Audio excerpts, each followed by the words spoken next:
अच्छा जी, एक भाई ने बताया कि उसकी बीवी जो है वो पढ़ी हुई नहीं थी, तो उसके रिश्तेदारों ने जो है उसे ज़मीन खरीदी और एग्रीमेंट हो गया। बयाने का स्टाम्प जो है वो लिखा गया। बयाना उन्होंने जो है वो कर दिया, 10 लाख 20 लाख 50 लाख जितना भी। और उसके बाद जब बयान करवाने की बारी आई तो उन्होंने रजिस्ट्री नहीं करवाई, डायरेक्ट जो है वो इंतकाल करवाया। और उसमें उन्होंने फ्रॉड ये किया कि अगर उन्होंने जगह ख़रीदी थी 9 कनाल, तो उन्होंने जब डायरेक्ट इंतकाल करवाया तो वो 11 कनाल का करवा लिया। ठीक है जी, समझ रहे हैं मेरी बात? यानी कि अगर आप पढ़े लिखे नहीं हैं, आप फ़र्द को पढ़ नहीं सकते हैं कि इसमें क्या लिखा है। आपने 1 मरला बेचा है, हो सकता है अगला बंदा 10 मरले लिख ले। आपने 10 मरले बेची है, अगला बंदा 100 मरले लिख ले। ठीक है जी, तो ज़रूरी है कि आप जो है इसमें किसी ऐसे बंदे को साथ लेकर जाएं जो आपको पढ़ के बताए कि आप इतनी जगह बेच रहे हैं। ठीक है, पटवारी जब साथ मिल जाते हैं तो फिर इस तरह से फ्रॉड होता है। और ये भी हो सकता है कि इसमें पटवारी को पता ही ना हो। ठीक है ना जी, तो उन्होंने कहा जी बस जितनी है जी इसकी निकाले जी फ़र्द, और ये करें जी इसका इंतकाल। मतलब उन्होंने रिकॉर्ड निकाला और उसके नाम जितनी जगह थी, 11 कनाल जगह थी, सारी की सारी जो है अपने नाम लगवा ली। तो अब पूछा जा रहा है कि इसमें क्या करें। मैं पहले थोड़ा सा इस पर मज़ीद बात कर लूँ तो फिर इसका जवाब देता हूँ। देखिए, इस तरह एक और केस आया।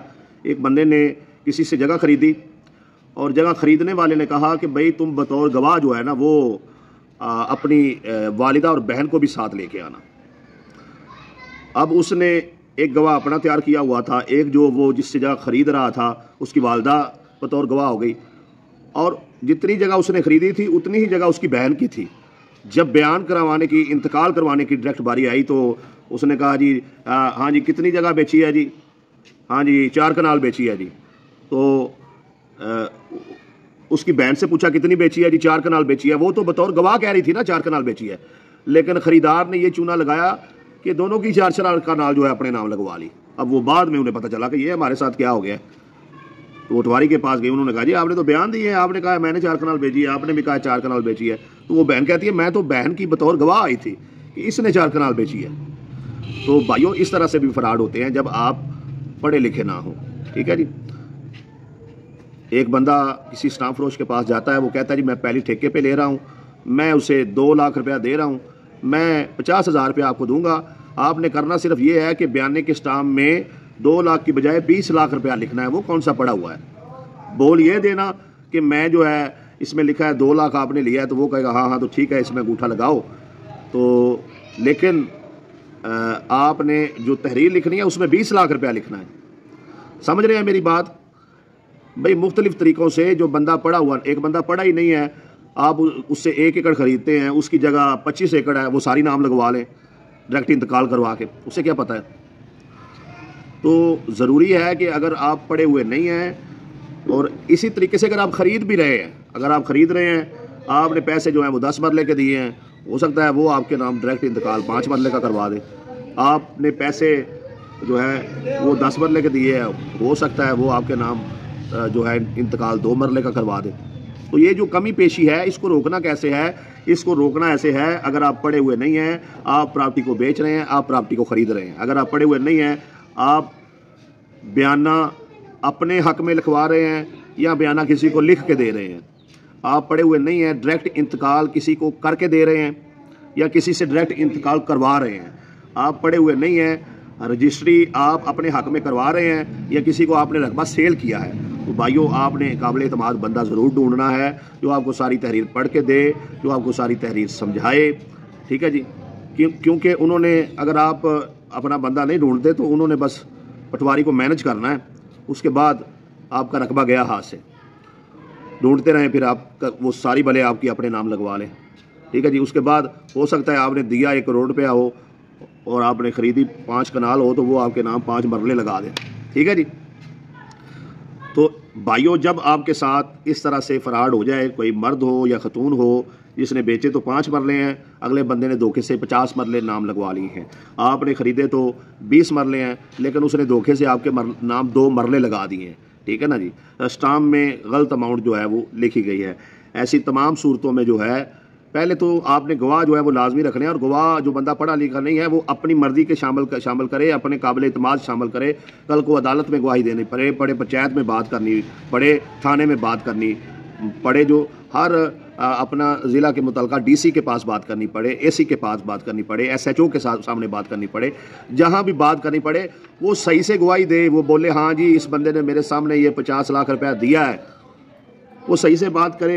हाँ जी इस बंदे ने ये 5 मरले जगह बेची है, 50 तो बेची नहीं है, वो कमी पेशी को ऊपर नीचे ना होने दे, सही बात करे, सच्ची और सुच्ची बात करे, ताकि आपका जो है ये जो खसारा होता है, ये जो फ्रॉड होते हैं, ये ना हो। अच्छा चले, ये 2-4 मसाले थे आपको समझाने के लिए, आप बात को समझें, और ये हक़ाइक़ पर मबनी थी, इस तरह के वाक़यात लोगों के साथ पेश भी आए हैं। अब आते हैं इस तरफ, अगर आपकी किसी ने जाली रजिस्ट्री बनवा ली है, अगर आपका किसी ने जाली स्टाम्प तैयार कर लिया है, अगर किसी ने आपसे ज़्यादा रकबा अपने नाम करवा लिया है फ्रॉड से, अगर किसी ने स्टाम्प में रकम कम लिख कर दी है, अगर किसी ने आपको कम रकबा जो है वो रजिस्ट्री करके दी है, तो ऐसी तमाम सूरतों में आपने क्या करना है मोहतरम भाई, इसके लिए आपने अदालत की तरफ रजू करना है उस जाली रजिस्ट्री को, जाली स्टाम्प को, जाली इंतकाल को, जो धोखे से, जो फ्रॉड से करवाया गया है। आप इस फ्रॉड की एक दरखास्त जो है वो मुतलका थाने में भी देंगे कि ये मेरे साथ फ्रॉड हुआ है, तो इस जाल साजी का इस बंदे के खिलाफ जो है वो मुकदमा दर्ज किया जाए। एक तो आपने ये काम करना है, जो भी धोखा फ्रॉड हो उसके मुताबिक जो दफ़ात लगती हैं वो मुतलका SHO को दरखास्त दें, और दूसरा काम आपने ये करना है कि वो जो जाली जो है रजिस्ट्री है, जाली इंतकाल है, जाली स्टाम्प है,